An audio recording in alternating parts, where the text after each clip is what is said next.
the good secretary of DILG to clarify about this reward money leading to for the information leading to the arrest of Pastor Kibuloy. You have the floor, sir. Maraming salamat po, Senator Ronald De La Rosa, ang ating chairperson, kay Senator Robin Padilla, sa lahat po na nandito po ngayon. Mr. Chair, with your indulgence, can I make an opening statement? Yes, sir. Yes, go ahead, Secretary. Ikaklaro ko lang ho para sa lahat at maunawaan po natin ang issue po rito. Yung pong reward na sinasabi, ito po ay inaalok. No? Hindi po ako nagsolicit nito. Never po ako nagsolicit. Never ko po nahawakan ng pera. Gusto lang nilang tumulong. At sila po ay nag-aalok ng pera sa mga magbibigay ng paraan upang mahuli si Pastor Kibuloy. Hanggang ngayon po, wala pa hong nabibigay ni singkong pera sa mga nahuli, maski na kay Canada. Tatanungin niyo po kung bakit. Siguro po natakot dahil nag-offer ng 20 million reward ang KOJC. No? On record po iyan, maski tanungin niyo po ang lahat. No? Inuulit ko, wala po akong natanggap, never ako nagsolicit po rito, at ito'y lamang pagtulong para mahuli si Pastor Kibuloy. Ngayon, sasariwain ko lang at ano ba legalidad nitong pagbibigay ng award. Alam nyo, ito'y parang pagtulong eh.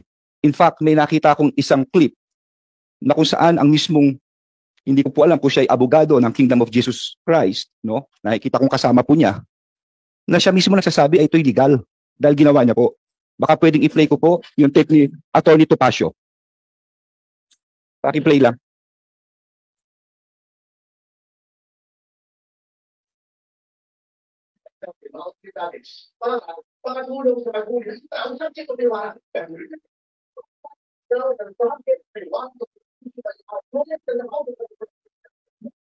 Okay. So, iyan po ay isang insidente na kung saan mismo ang isang abogado na nakikita kong kasama ng Kingdom of Jesus Christ, siya mismo ang nagbibigay ng reward, no? Mismo sa gobyerno. Mismo sa gobyerno. Siya po mismo yan. Ngayon, ayon nga sa batas, ito'y klinaro ko na po. Ang tanong dito sa mga nakikinig natin, kasi narinig ko yung mga nag-aano kanina tungkol sa pulis eh. Sana naman sa mga kababayan natin, let us place the things in its proper narrative. Ilagay natin sa tama. Ano yung tama? Kami po ay ginagawa na namin ang trabaho namin. DILG po ako, sinusupervise ko po ang kapulisan. Ang pulis po, nananahimik yan. Pero kailangan gawin nila ang trabaho nila, ang mag-serve ng warrant of arrest. Ano ba sineserve nila rito? Tatlong bagay po. Number one, ito po ay galing mismo sa Davao Court, Branch 12 at sa Pasig RTC, Branch 159. Sa mga nakikinig po, kung ikaw ay magkakaso, kunyari kaming dalawa ni Attorney Bascuna, Abalos versus Bascuna. Maghihiring kami sa piskalya. At kung matalo si Bascuna, ang kalaban niya na ay ang people of the Philippines. Ang kalaban niya na ang mamamayan ng Pilipinas. Yun na po ang nangyari rito. Sa RTC, tapos na po ito, umantong na sa people of the Philippines versus Pastor Kibuloy. At nag-issue ng warrant of arrest for child abuse. No? Ito ay ang sexual na, ito ay pag-aabuso sa mga bata. No? Ng criminal case number RDO 24-01439 ng Davao Branch. And another warrant for sexual abuse. No? Ito po ay sexual na pagkasamantala, no? Dito rin po sa Davao. At sumunod ay ang Pasig RTC. Nag-issue na rin ng warrant of arrest for trafficking in persons, no? Ito ay qualified trafficking under section 4 and 6, anti-trafficking. No bail po ito. No? No bail po ito. Matindi ito. At bukod dito sa mga warrant na ito, I would also like to point out, meron din itong sa Amerika, may kaso rin ito. Conspiracy to engage in sex trafficking by force, fraud, and coercion. Pakikipagsabwatan upang isagawa ang sex trafficking sa pamamagitan ng presa, panloloko, pamimilit, pati na rin ang money laundering. No? Pero lahat po ito ay alleged. Hindi ko sinasabing guilty si Pastor Kibuloy, hindi po. No? He is deemed to be innocent until his guilt is proven. That is why may proseso tayo rito. Hinahanap siya ngayon para siya ay tumayo sa hukuman at sagutin ang mga akusasyon na ito. Yun lang po ito. At hindi lamang yun, Mr. Chairperson. Meron din tayo ngayon na Senate warrant dito mismo sa Senado na in-issue noong March 19, 2024 ni Senator Risa, ang Committee on Women and Gender Equality. No? Ito po'y dahil yata sa kanyang para dumalo siya sa mga hearing po rito. So tatlo po ito. Sino magsaserve nito? Ang Senado and again, ang kapulisan. Hindi ko ho kilala si Pastor Kibuloy. Ginagalang ko ang kanyang reliyon, ang kanyang pagkatao. Pero sana maunawaan po ninyo, trabaho namin ito. Tandaan natin na ang basihan ng demokrasya ay ang hustisya at ang basihan ng hustisya ay ang batas. At yan ang pinapatupad namin. Kung hindi namin gagawin yan, babaksak ang buong bansa. Kung tatalikod na lang kami rito. Ngayon, ang tanong dito, bakit namin siya kailangang hanapin? Kasi seryoso. These are very serious allegations. Ang demanda niya. Hayaan kong basahin ko. Dito ang mismo yung testimony ng isa nagreklamo. Ang pangalan niya ay alias Amanda. Babasahin ko lang po, si alias Amanda ay umarap sa Senado sa kanyang testimony noong Enero 23, 2024. At ito po ang sinabi niya. Siya ay isang innocenting 17 years old na taong gulang na dalaga. Isa sa kanyang mga tagasunod at estudyante sa KOJC na Jose Maria College. Ito po sinabi niya. Pagtugtong ko ng 17 years old, mas naging masela na ang pinapagawa nila. Tanda ko pa, September 1, 2014, kasi kakatapos na ng tribute program ng KGC. Tutulog na sana ako. Pero sabi ng isang kasamang pastoral worker, magpunta daw ako sa dining area ng Bible School dahil pinapatawag ako ni Jacqueline Roy. Sabi niya, parte daw ng trabaho ng Ministry of the Pastorals na imasahe si Kibuloy. Sabi niya, special privilege daw ito dahil hindi naman daw lahat nahahawakan at nakakalapit sa anak ng Diyos. Sabi niya, huwag ko daw pagdudahan ng anuman na mangyayari sa loob ng kwarto kasama si Kibuloy, basta ibigay ko lang daw ang sarili ko. Bago ako maligo, pumunta si Jacqueline Roy sa kwarto at binigyan ako ng lotion na magpabango ng Bath and Body Works brand, ang specific Center Enchanted na paborito daw ni Kibuloy. Pagkatapos kong maligo at mag-blow dry, pumunta ako sa kwarto ni Kibuloy sa Bible School building. Pagkatok ko sa pangalawang pinto, pinagbuksan ako ni Jacqueline Roy, inakay niya ako sa may kama ni Kibuloy. Pagkaalis ni Jacqueline, sinimulan ko na ang pagmamasahe. Gising na si Kibuloy nito. Noong itutuloy ko na dapat ang pamamasahe. Excuse me, sir. Sir, tapusin ko lang please. Tapusin ko lang po ito. Malapit na po. Your Tumayo siya at umupo sa harap ko. Sinimulan niyang tanggalin ang butones ng t-shirt ko hanggang sa tuluyan niya. Sir, I'll just finish this. Yeah, yeah, for a while. Sub judice, Your Honor. Let me remind you, so this hearing is not questioning the issuance of warrant. Yes, I'll just finish this. It has a Pastor direct connection. Please, Yeah. let me finish. Yeah. But please listen to me, please, first. What the purpose of this hearing is to determine if there is really overkill in the implementation of the warrant of arrest. Yun lang man ang purpose ito. Wala kami alam kung Sir, there is direct connection. bakit nagkakaso. There is direct. Just let me finish, Okay, Mr. Chairman. sige, wait. If I may, Your Honor, I think Please, that please, tatapusin ko lang. You will have That your is time. judice, You will have your Your Honor. time. sub judice, that goes into the very merits of the You will have case. your time, Attorney Torion. Yes, I know that, It is Your Honor, part of but the that is transmitting of the Senate. improper. That is improper. Order. This is my speech. You Yeah. cannot tell me what is improper. Yeah, order. I am the chairman. Please listen to me. Let us have an orderly conduct of hearing. So please, sir, kaya kita sinabihan, the purpose of this hearing is to determine kung indeed merong overkill yung implementation ng warrant of arrest. We are not, hindi Sir. natin tackle dito kung anong background, bakit nagkakaroon. Sir, may direct connection po, sir. Yes, Please I'm let me finish. going to connect. But I'm just reminding you, and I don't want to deprive you of your opening statement. You can continue. But pakinggan muna yung sinasabi ko na the very purpose of this is to determine if there is overkill. Thank That's you. all. Thank That's you, all. Mr. You Chairman. can continue. Yeah. You can continue. Tatapusin ko lang po ito. Anyway, this is part of the record of the Senate. Wala akong iniimbento. Lahat po ito ay galing din dito to. Noong itutuloy na kung dapat ang pagmamasahe, tumayo siya at umupo sa harap ko. Sinimulan niyang tanggalin ang butones ng t-shirt ko hanggang natuluyan niyang tinanggal ang buong t-shirt ko. Noong nakahiga na ako, pumaibabaw sa akin si Kibuloy. Gusto kong sumigaw ng tulong at tanungin kung ano ang ginagawa niya. Pero naalala ko na bawal akong mag-question. Nanginginig na ang katawang ko sa takot at nakatitig lang ako sa kisame. pinipigilan ko na ang mga luha ko dahil sobrang akong nagulat at walang magawa. Pagkatapos ay tuluyan na akong pinagsamantalahan ni Apollo Kibuloy. Noong siya ay natapos na, pumunta ako sa CR. Tulala pa rin ako. Nakatitig lang sa kisame. At dito nagsimula akong umiyak. Point of order, Your Honor. Nais Thank ko you lang so much. biglang Thank you, diin na minor pa ako noong nangyari ang mga ito. Bakit ko sinasabi ito? Pakinggan natin ang akusasyon. Kung hindi totoo ito, okay, may karapatan siya sabihin niya hindi totoo. Pero kung totoo ito, dapat lamang siyang managot sa batas. At dapat lamang gawin namin ang katungkulan namin. Alam kong binababoy ako, okay lang yun. Pero huwag bakungin ang bata nito. Order lang po, order Yun lang po, Mr. Chair. For the record, the chair would like to express that yung lahat na sinabi ni Secretary Abalos were taken up in the previous hearing of the other committee. So that was already recorded in the Senate. So, tapos ka na, sir? Okay na, sir? Hindi pa ho eh. Ha? May sasabihin niya ata si ayaw niya akong patapusin eh. Your Honor, the point of order being that I think Secretary Abalos is a lawyer.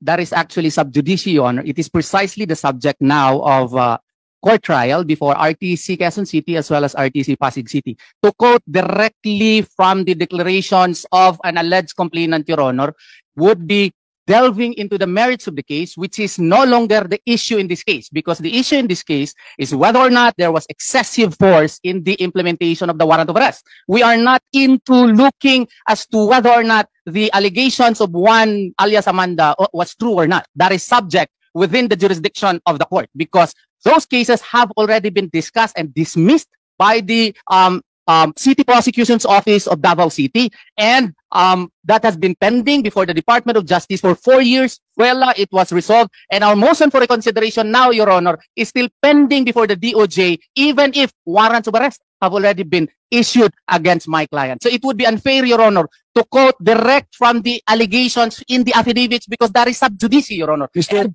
And Attorney Abalos knows that. Mr. Chairman, please. Sana nakikinig. Secretary Abalos. The chair rules that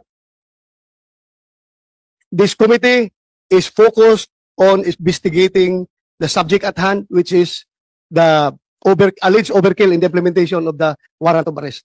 So please, if I am asking Secretary Abalos if those issues that you are pointing is not connected to the investigation, please refrain from doing so. Mr. Chair? Yes, go ahead. Okay. I'm sorry for my voice. Okay. Sana nakikinig lang, Mr. Chair, si Atty. Torion sa sinabi ko. Hindi ko sinasabing guilty ang kanyang kliyente. Klaro naman ang sinabi ko. He is deemed to be innocent until his guilt is proven. At ito po'y nasa korte ngayon. Kaya nga sinabi ko, sumuko na siya, magpakita na siya, at siya rin nagsasabi, nasa hearing ito, para maklaro lahat. Because these are very serious allegations. And it's already people of the Philippines, may warrant, hindi ba, Atty. Torion? May warrant. Oh, Sir, may warrant. Please, order. Please, walang personal na confrontation dito. Please address all your statements to the chairman. Lahat ng sabihin ninyo, i-address nyo sa chairman and not to each other. if I may, Your Honor, if I may. Yes. The problem with the statements of Secretary Abalos, he being a lawyer, is that he quoted verbatim the allegations in the affidavit complaint, which is now actually on trial before two courts, Your Honor. So that is clearly improper, because the issue in this case is not the validity, the truthfulness, veracity of the contents of the affidavit complaint. What we are talking here is whether or not the use of force employed by the PNP in the service of such warrant was excessive. So therefore, to quote verbatim the allegations in the affidavit complaint, I think Attorney Abalos knows that it is improper in a Senate proceeding. That is proper during the trial of the case, Your Honor. And that is also unfair on the part of Pastor Apollo Kibuloy, who cannot actually also state his portion. The fact that even the date, September 1 of 2014, was not even the tribute to the king. It was actually August 29, 2014. And that in itself is untruthful. And the fact that she was allegedly forced, we could not say here that her father was in fact present during that time. And she did not even report that to his father or to her father, Your Honor. All of these matters, Your Honor, the merits of the case, specifically the actual allegations in the affidavit complaint, should not be stated, because those are uncalled for and are not covered by the investigation of the Senate, Your Honor. That is Mr. Chair, may I comment? ordinary rules of fairness. No, no. Let him finish. I will just Secretary Abalos, let him finish. You Or- have your time. Ordinary rules of fairness and decency require that, Your Honor. Mr. Chair, may I? Okay, you can respond, Secretary Abalos. Mr. Chair, sana nakikinig lang siya, no? I mean, lahat naman tayo may tenga at naka-record to. Klarong-klaro sinabi ko, hindi ko sinite yung nasa kaso. Ang sinite ko yung dito sa Senado mismo. Dito yung hearing ni Senator Ontiveros ang sinite ko. Kaya nga yung sinasabi niya akusasyon, sana sumuko na. Sabi mo sa kliyente mo, sumuko na, Mr. Chair. Please, I'm just asking you as an officer of the court para maklaro. Precisely, so that we can hear his side. With due respect, Before you respond, Attorney Torion, I would like to say na yung sinasabi ninyo is you may claim it as relevant to the issue at hand, but it is not germane to the investigation that we are conducting right now. So it has already been recorded in the Senate hearings. So I think there's no use of for this investigation. It's not germane already. Mr. Chair, Yes, go ahead. if I might finish kasi hindi ko pinatapos kaya hindi pa ako tapos kanina. Tatapusin ko lang. Pabayaan yung tapusin ko, bakit ito may relasyon. Okay? Okay, go ahead. Bakit ito may relasyon? Klarong-klaro na huminto ang investigasyon. Huminto ang kaso. Sinasabi ni Atty. Torion ng side ng kliyente niya, hindi tuloy masabi. Huminto ang investigasyon sa Senado. Huminto sa RTC Pasig, RTC Davao. Nakakagulo ngayon ng pulis para hanapin siya. Hanggang ngayon, hinahanap po siya. Ngayon, hinahanap ito, sasabihin natin, excessive force, lahat po ginagamit. Masisisi ang pulis. Pero, dinidian ng pulis, hanapin si Pastor Kibuloy, hanapin siya. My defense, Mr. Chair, this has a direct correlation. Bakit? Because ang akusasyon na binasa ko calls for a direct answer. Totoo ba ito, Pastor, o hindi? Kung totoo, sige. Inosente ka. Pero kung ito hindi totoo, bilang ama, hindi dapat mangyari kung sino mang anak niya nangyari ito. Hindi dapat mangyari ito maski sa kapatid niya. Yun lang ho, hustisya lang. Dapat malaman natin ang totoo dito. Thank you, Thank Mr. you. Chair. Thank you, Secretary Abalos. You want to respond? Good morning po. Ms. Good morning po Cardona? sa lahat. Mr. Yeah, go Chair, Senator Robin, sa lahat po na nandito.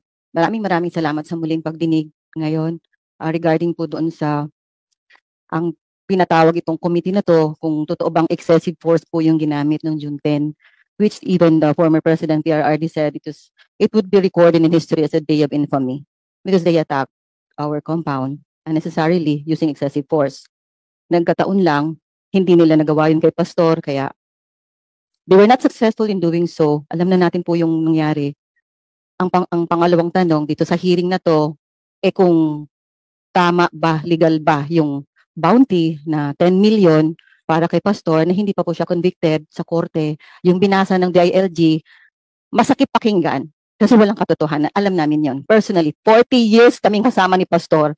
Kahit isa sa allegation na binasa ni Secretary Abalos dito sa Senado, sa korte nang galing, malicious bastos yon nang galing sa bibig niya. Sabihin ko rin, kasi nga allegation yon, walang katotohanan in behalf sa kingdom. Ang ngayon sa korte, pwede babalikan natin. Although bastos nga si Senator Abalos sa sinabi niya, kasi kinote niya yon, dito sa committee, hindi naman kasali, malicious nga, pwede po balikan natin kung excessive ba yung force na ginamit nung June 10 kasi nandito yung ground commanders at kung legal ba. Ang pagpatong ng 10 million pesos sa ulat, sinabi pa ni Secretary Abalos na wala siyang nahawakang pera, meron lang daw tumulong. Di ba ang tanong namin noon, sino itong private citizen na tumulong para mahuli si Pastor? May galit ba siya kay Pastor? Meron ba siyang, gusto ba niyang kunin si Pastor at patayin si Pastor? Kasi when you the bounty of 10 million pesos sa ulo ng isang tao na hindi convicted na kahit anumang korte dito sa pamahalaan o dito sa ating bansa, yun nga, mas masahol pa siya sa pinakamasahol na terorista at killer dito sa bansa. And Pastor Kibuloy, hindi pa siya convicted. Di ba sinabi na namin balik-balik kay Pastor? Meron lang nakikialam na Amerika. O yan, sinabi din ni Secretary Abalos na conspiracy. Sa Amerika nang galing yung korte. Yung kaso, dinala dito sa Pilipinas. Kaya lang naman ang sabi lang talaga ni Pastor, haharapin niya ito. Haharapin niya. Kahit sa ang korte, haharapin ni Pastor. Gusto ni Pastor Kibuloy, harapin itong kasong to para matapos ng kasinungalingan. Kilala namin si Amanda, nakakahiyaman, babae siya, pinotratahan namin siya para hindi siya mapahiya sa mga allegations niya. Pero ganito kabastos itong dito sa Senado, tapos gaganon nila aming Pastor, Please, take it sitting down. Tone down your voice. Sir, Tone down your voice. kasi ganun din si Abalos. So Mr. sir ha, Mr. Chair? balikan natin yung excessive ba, nandito yung ground commanders. Gusto lang po natin matapos yun. Before I recognize Secretary Abalos, Roche, can you respond? is putting a 10 million bounty on the head of Pastor Kibuloy, legal? Yan ang tanong natin. Thank you, Mr. Chair. Right. First of all, let's just make a distinction between the term bounty and the term reward. Okay, reward. This is a Reward. reward, not a bounty. A bounty is for people who should be arrested because they are convicts of a crime or they have outstanding warrants of arrest. This reward covers many things, not just the arrest, but information on the whereabouts of the various accused, no? Kasama na din po doon si Pastor Kibuloy. Naghain po kami ng opinion sa committee na to, at doon sa opinion, sinabi naman namin doon na legal ang pag-alok ng pabuya o ng reward sa mga individual na makakabigay ng impormasyon upang maaresto na makakatungo sa aresto ng isang tao. Bakit po ito legal? Unang-una, kasama ito sa trabaho namin sa justice sector. Dapat namin ipatupad ang mga criminal laws natin at hindi ito mapapatupad kung ang mga akusado ay hindi matatagpuan. Bukod doon, maliwanag naman sa ating sistema na hindi bawal ang pabuya para mahanap ang isang akusado at madala sa husgado ang isang akusado. Kumbaga, marami pang ang batas na malinaw doon na maaring magbigay ng pabuya sa mga tao na nagbibigay ng impormasyon. Kasama dito ang National Internal Revenue Code, ang Customs Modernization Act, ang Comprehensive Dangerous Drugs Act. At di namin na-cite sa aming opinion, kasama din ang Anti-Terror Act dito. So kumbaga, hindi lang bawal magbigay ng pabuya. May mga batas talaga tayo na nagsasabi na maaari magbigay ng pabuya. Okay, next question. Kung ang pabuya, how about the source of the reward? Legal ba na manggagaling sa mga private individuals or it should come from government funds?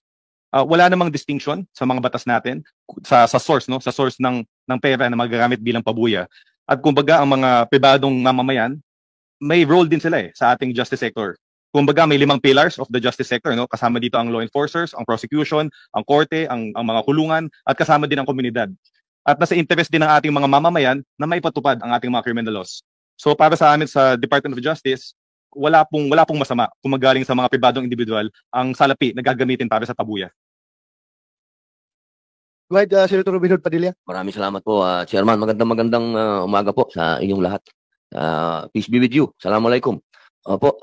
Meron na po akong tanong kay Yusek na Nicolas.